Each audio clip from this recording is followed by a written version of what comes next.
Hello everybody and welcome to the Row by Row Garden Show. We're coming at you live from Hoss Tools headquarters here in Norman Park, Georgia. I'm Travis. And I'm Greg. And we got Big Chim on the ones and twos over in the production room. And we're super excited to have you with us for this week's episode. And I see you're eating again on the show. I'm still eating watermelon. You've been eating watermelon since last week? I have. And I know we went over watermelons last week, but I just want to touch on something if I can. Go ahead. Well, we touched on some things last week, but I want to show everybody what a fascination seedless watermelon looks like. You know, I've become very impressed with this variety here. It's a seedless watermelon. And stole that from across the room? Well, maybe I did. Well, anyway, these things have really good texture to them. They really, make a lot, and they have a lot. They don't have a lot of rind, so they're full of, good stuff in there to eat, and they're firm. They're delicious, and I'm becoming a fan of these fascination varieties. Now, I don't know that it would be suitable for the home garden, but this may be something I give a try next year too. I just wanted to show that. But look how pretty that is. That's nice. And I've always been a believer that some of the heirlooms may have a better taste quality than some of the newer hybrid varieties, but I'm beginning to change my mind a little on that. Okay, so you like that just as good as your Crimson Sweet? I believe I do. Interesting. Anyway, I thought I'd throw that out there. Since, yesterday was the 4th of July, and we all ate some watermelon yesterday. Well, you got to. That's right. All right, let's move on. Enough of that. Enough of the watermelon. All right, so for my portion of the show and tell segment this week, I want to talk about these guys right here. And I did a video on these a week or so ago when we harvested these. And we've got them on our storage rack underneath the barn now. And these are our angel hair spaghetti squash. A lot smaller than a spaghetti squash you might see at the grocery store, probably half the size. But a good little eating size. One person can eat this or two people can eat this. And these things, y'all, are super, super productive. I lost count, but it took me almost a whole afternoon. 160-foot row, I must have got at least 250 of these. And they were actually bred with having in mind to be a personal size. Right, yeah. Because what happens is with the bigger ones, you have a lot left over, you cook more than what you need and everything. So they bred these for I have a personal size, spaghetti size squash. Yeah, and if you're doing any market farming, I think that you'll get more of these per plant because they're smaller, and I think you can probably get almost just as much for these as you could a full size for them because they're almost kind of like a novelty size there. A lot of people like the smaller size stuff. So how does that work? When you bust it open, you got spaghetti inside? Not quite. So you basically cut these in half, and you can just lay them directly on the oven rack. You can put them on a pan if you want to. Cut them in half and then roast them for 45 minutes or so. When they're done roasting, the skin will get real thin and papery. And you basically go in there with a fork once you remove the seeds and just kind of tease out that squash meat, and it looks like spaghetti. Really good substitute for pasta if you're doing a low carb thing, or if you just like to eat spaghetti squash. So this is probably one of the most prolific things I've grown in my garden so far this year. You can see that stem there, how it gets hard. That's when you know they're ready. And they're fairly resistant to squash bugs if you grow them in the spring and other insects because they have a pretty hard rind on them, correct? Right. And I didn't mention this in my video I did, but several different ways to tell when they're ripe. One, the plants are going to die off a little bit. Secondly, that stem is going to get woody. I talked about in the video. But another way to tell with all winter squash is if you go out there and you scratch it with your fingernail like that, and nothing comes off of there, that rind is hard, you know it's ready then. Now, where's that seed available from? You got that from Johnny's? This variety is from Johnny's. They call it angel hair. There's some other mini ones out there that I've heard people on Facebook talk about under different names, but this one here particularly came from Johnny's. It is a hybrid. Can't save you seeds from it, but it's a really, really good variety. And in talking about winter squash, and we mentioned this a little bit in the video, one of the tools we use for harvesting winter squash, and our tool of the week here, are these pruning shears. Now, all you good pruning shears, the high quality pruning shears, are made where? Italy. In Italy. So you got your Felcos and ones like that. And when we decided a few years ago to bring on some pruning shears, we did some testing with a lot of different ones, and stuck with this brand right here called Falke, or Falsey. I'm not really sure how you pronounce it. And these are high grade, high quality pruning shears that'll last you a lifetime. Really simple design. You just got two pieces here and a nut right here where you can take them apart. They tell me that all the high quality pruning shears are made in the same town in Italy, so there's kind of a unique thing there. Now what I like about this one is, for you guys it's kind of handy out there, you can take this one apart and sharpen it, and it don't have a lot of complex parts to it, so you just got a nut there, you can take it apart and you can sharpen this baby up. And this is a high carbon steel, and it's easy to sharpen and to hold the edge. The flip side of that is, being a high carbon steel, it will rust. You always want to take some mineral oil or vegetable oil and then kind of keep it wiped down so it won't rust, and keep it, of course, keep it out of the weather. Put it up where you're not using it. It's got this nice little strapper here on it, if I can get it on there. And another thing is, these babies here have a lifetime warranty. So if you buy one of these from us and you ever have any problems, all you gotta do is let us know and we'll send you a new one. We've had one that was broke right there, and for the life of me, I don't know how it got broke. We didn't ask any questions, we just replaced it. That's right. So you got a lifetime warranty, you can't beat that. These things are not that expensive. What? I think they're around $35. Yeah, so it's a great investment, lasts you a lifetime if you take care of them. And the one thing I like about these compared to some of the other brands out there, some of the other ones will have this little gear, this little stop right here that keeps the blades open, and over time that thing will start flipping back on you when you use them, and you can't keep them open. These just got this simple leather strap. They stay open all the time, and man, these things come razor sharp. I've got about 100 foot of muscadine vines that I've trimmed for 3 or 4 years now with the same pair, and you just keep them oiled down and they're good to go. Yep. So check out those pruning shears. If you need to harvest winter squash, maybe you're harvesting some cut flowers, or maybe you're getting ready, in the fall when we start pruning grapevines and other stuff like that. I'll be pruning my blackberries and do a video on that pretty soon. They'll cut anything you put in between them. Yep, that's right. Sure will. All right, so our main segment that we're talking about this week, kind of segueing from the winter squash, we want to talk about pumpkins. Now, why would we talk about pumpkins in July? Well, for most people, it's getting toward the time, if you're going to have pumpkins, you got to get them in the ground. So a lot of your pumpkins are around the 100-day mark for maturity. So if we know that, if we plant them now, that's going to be throwing us about sometime in October for maturity. So if you plant pumpkins right now, you can figure on coming off in October, which is around Halloween, fall time, which is a perfect time for your pumpkins to come off. If you've got a frost date that's in that region right there, then it's going to work out perfect for you. Now, we can get by with planting them a little bit later than that, but I always like to plant ours, what we can grow as far as pumpkins, around the 4th too. So if you want to plant something in your garden and you're thinking about pumpkins, probably now's the time to get them in the ground. Yeah, so if you want to have them before Halloween or before fall, now is the time to plant them. A lot of the guys around here, they aim for July 4th because a lot of the agritourism spots where you go, hayride, pumpkins, stuff like that, they want to have them early October. So, so July 4th is a great planting time. Now, pumpkins, what's the difference between a pumpkin and a winter squash? Pumpkin and winter squash are in the same family, just as gourds are. Now, they're classified a little bit different, and they call them pumpkins, but pumpkin is actually a squash. So they're all squashes, and squashes are divided into winter squash and summer squash. And we know summer squash are zucchinis and your regular cooking stuff. And the other ones, you got your pumpkins, you got your winter squash, you got your gourds, all classified in that winter squash category. So they're basically all the same when you look at the plant family.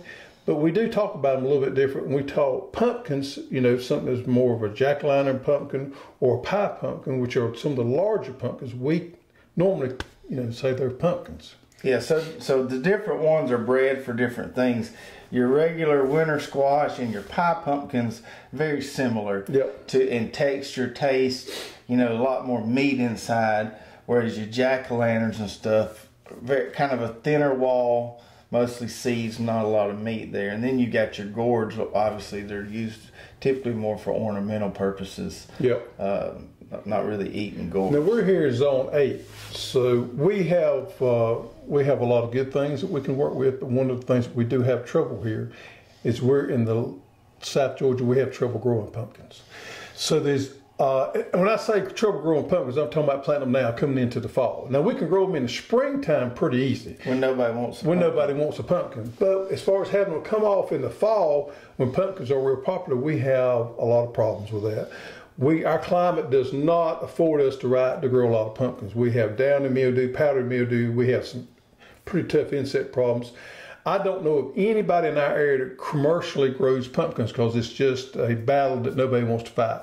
However, there probably is a couple varieties you can get by with in the deep south as far as growing pumpkins.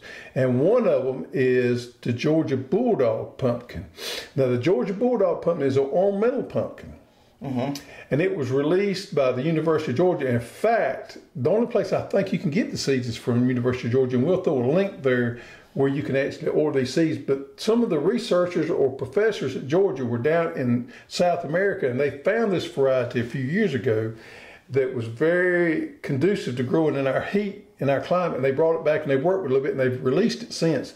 And it grows, I've grown it, it grows a pretty good pumpkin, ornamental pumpkin for our area. Now, it's not your classic jack-o'-lantern. It has a little different color to it. Kind of looks like a little bit like a jack-o'-lantern, but a little bit like an heirloom because it's got some ridges. Right, it's got a color similar to what your shirt is there. It's kind of got more of a reddish color to it.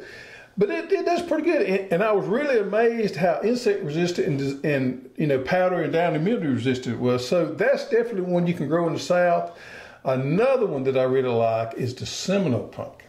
Now the Seminole pumpkin is not an ornamental pumpkin; it is a pie pumpkin. Right. And it was grown down in the Everglades forever, back in the day, and it's very insect resistant and powdery and downy resistant. I've grown it before. A lot of people in our area grow these. Now these make great pie pumpkins, and they are a great food source because they store so well, and they have a very hard rind on them, so it's nearly impossible for insects to penetrate them.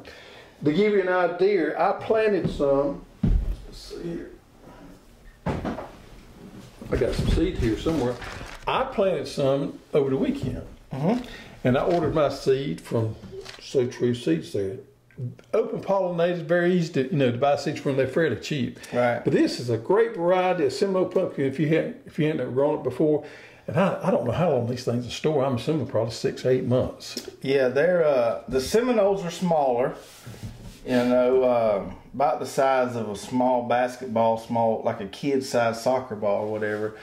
Most of them are pretty round. Sometimes you'll see some that have been crossed with butternut, and they'll have like a neck on them a little bit that looks kind of like a butternut squash. There's actually some guys in Virginia we met, and they do some breeding with these and breed the Seminoles with the butternut to try to attribute those disease-resistant qualities to the butternut squash and get some more improved strains of butternut. Now, they will actually get the mildew on, but they will be very productive even with some of the mildew, some of the disease problems. So I'm growing them again this year. I've grown them 3 or 4 years, and it's something I want to grow again this year. It's a great variety. It's a good food source to have on hand. I mean, especially coming into Thanksgiving, and you make plenty of pies and soups and all kind of stuff out of them. And they're not real big, so they're more of a personal size, so you don't have a lot left over when you do crack one open. Right. And we grew the Seminole and the Georgia Bulldog several years ago at our demo garden at the Sunbelt Expo. Yep. And out there, we have a demo garden in the middle of a ton of commercial farming, and so it's tough for sustainable farming there because your beneficial insect populations are pretty well depleted, and the whitefly pressure the last few years, we haven't grown any cucurbits out there really because the whitefly pressure has been so bad. But we had a really cold winter, and it's going to be interesting to see if that was able to. Yeah, these seem, the population. From what work I have done with them, they seem to be able to tolerate some whitefly pressure. But some of the other varieties just can't grow them at all. Right. And you know, with any kind of pumpkins, you've got a lot of these heirloom varieties that look really neat, but you're just not going to get a ton of production out of them. Well, speaking of that, let's talk about a couple of different heirlooms, and one of them is the Cinderella pumpkin. So the Cinderella pumpkin, which is also known, and bear with me with my French here, is called Rouge Vif de Tempe. That's a lot better than what I could have done. And also known as the Cinderella pumpkin, which is a bright orange, kind of flattened pumpkin. Yeah, and it's edible as well. Oh, but yeah. it does make a very attractive pumpkin, and it's kind of flat. If you ever watch one of those Cinderella movies, it's probably the ones they used in it. I think that was a cartoon, so they probably didn't use real pumpkins. I didn't watch a lot of cartoons. They're really flat, but they make a really good food source. But they're also attractive to grow. Here's the problem: it's old French heirloom, and they don't make a lot. Right. So if you plant a few of them, you're gonna get a few, but they're not gonna be very productive. However, it's a trade-off there. The ones you will get are very nice. So another one that I run into, I was in Mannheim, Germany, one Saturday morning at a farmer's market a few years ago. Mm-hmm. And I was walking through there. Of course, nobody there could speak English. And this guy had this nice stand set up, and he had these pumpkins, and they quarter them up over there.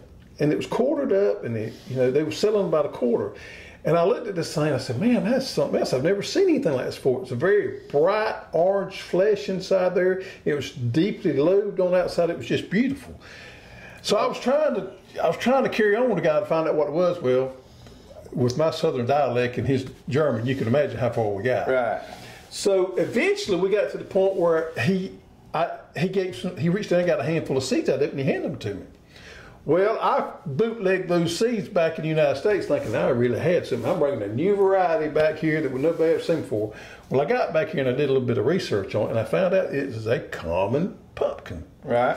Called the fairy tale pumpkin. Now, you want to give that a shot in French? So the fairy tale pumpkin, the French name for that is Muscat de Provence. Oh, that's good. Yeah. But I'll just call it fairy tale. Fairy tale. Well, I've grown the fairy tales here since. In the springtime, they make good. It's a very good pumpkin as far as a pie pumpkin. Like I said earlier, it's very deeply lobed. A lot of meat inside. A lot of meat inside. It's very pretty inside. So once you cut into it, and I understand now why they quarter them up, because the inside's a lot prettier than the outside is. Mm-hmm. So if you was doing some farmers marketing thing, I'd say take a page out of their book and do the quartering up and sell them in quarters, because average family ain't no way could eat a whole pumpkin. But over there in Germany and France and everything, they eat a lot more pumpkin than we do. They make all kind of soups. They got all kind of old recipes. And they use pumpkins as a food source a lot more than what we're used to here. And it is a great food source. Yeah, I know a guy that took those Seminole pumpkins and basically put his baby, just fed them he said it made awesome baby food. And he said he thinks everybody kind of got sick of them after a while. But there are a lot of good uses for them. Soups, more than just pumpkin pies, which everybody loves as well. Now, I did find the fairy tale to be more productive than the Cinderella. Right. It seems to make more more pumpkins than the Cinderella does. Not quite as attractive, but it is a good one to try. Yeah. So you probably want, if you was going to grow some of the Cinderella or fairy tale that aren't as prolific, you need a decent sized space. If you got some garden area that you're done with corn or beans, whatever, maybe, and you don't want to just let it grow back up, want to plant something there for fall, pumpkins are a great idea. Yeah. And then a few others that I wanted to mention. There's one out there, and almost every seed company sells it, that is from the seed people I've talked to. It's one of the best pie pumpkins out there. It's called Winter Luxury. And it makes a small one about the size of a basketball, and it's kind of it's got kind of a frosting look on the outside of it. So it's not just orange like a pumpkin. It's almost like it's been sprinkled with some kind of frosting. But from what I hear, those are excellent pie pumpkins. That's a new one on me. I've never grew those. And then, of course, kind of crossover between something that looks like a pumpkin and more winter squash are the kabochas. Yep. And I like those. Those have there's some green ones. There's a red one out there we've tried before, and those have more of a yellow colored meat inside of them. But those are really good as well. And, yep, and they store well also. Mm-hmm. And those have, I don't remember growing them commercially around here, but lately, because of their popularity increasing, we're seeing a lot of the commercial guys starting to grow those. A lot of the chefs have started using them more in the recipes, and they've become a lot more popular in the last few years than what they were back in the day. Right. Now, if you, and this may take a little bit of digging, but if you go back and into our YouTube vault of videos back when we were young and didn't really know what we were doing, if you dig way back in there, there's a little series we did where you tried to grow some giant pumpkins one time. Yeah, the giant pumpkin bug hit me pretty hard, and I said, I don't want to grow me a giant pumpkin. So I thought it'd be neat to grow. So I ordered me some seeds, and they're rather expensive, and they are strains that they've actually collected that they know they get bigger. So this is a complete, if you go on to the internet and search giant pumpkins, these people are really serious about this. So I found a strain that was going to make a big pumpkin, and I ordered me some of these seeds. Started them in my greenhouse. I planted them out there. Oh man, I even put shade cloth on top of them, individual pumpkins, where they would shade them out, where it would do good. And these things got pretty good. I'm saying they got this big. And I went out there one day and they just like blowed up. It was gone. Yeah, I remember when you started off, you planted them, you thinned them out to the best looking ones. And then once they started making the pumpkins, you went out there and built like a teepee over the pumpkins. I was serious about it. And put some wheat straw underneath the pumpkin, and caught you out there talking to them a few times. You even named them. Right, I named them. Yeah. And it was just heartbreaking. It was just like you lost something. I mean, I went out there one day and it was just like you put a piece of dynamite in them, they just blowed up. They just went down there. I don't know what happened. But anyhow, I come to the conclusion you can't hardly grow giant pumpkins in South Georgia. Don't matter how much wheat straw or how big a teepee or how much talking you do to them, it just don't work. Yeah. They just get so big to blow up. Yep. No, Tennessee, I got friends up in Tennessee and Kentucky. They do a good job of them up there. They have the right climate for them. Evidently, they can talk to them better than I can. My stories might not have been good, but it was devastating. Yeah. I got over it, but it took me a while. Yeah. You hadn't tried it since. Just one of those. Yep.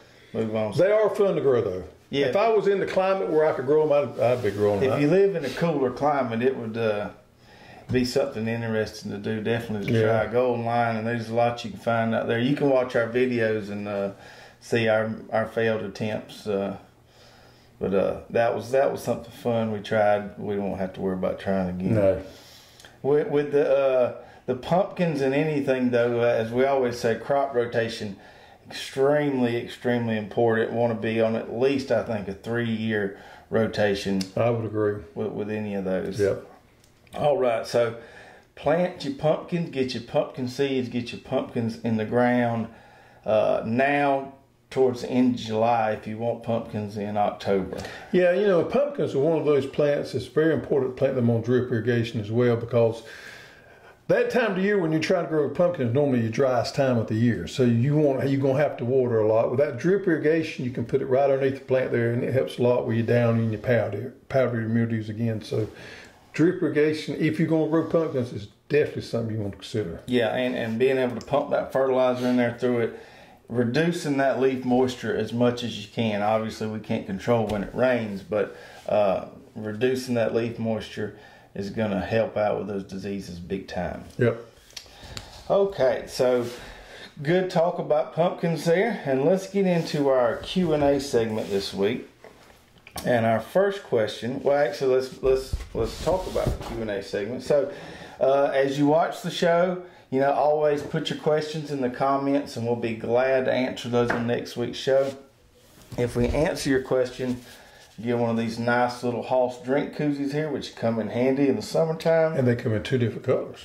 2 different colors. We've got a red one and a charcoal one, so Tell us which one you want. If we answer your question on the show, just send us an email to cussserve@hosstools.com and with your address, and we'll get that sent to you.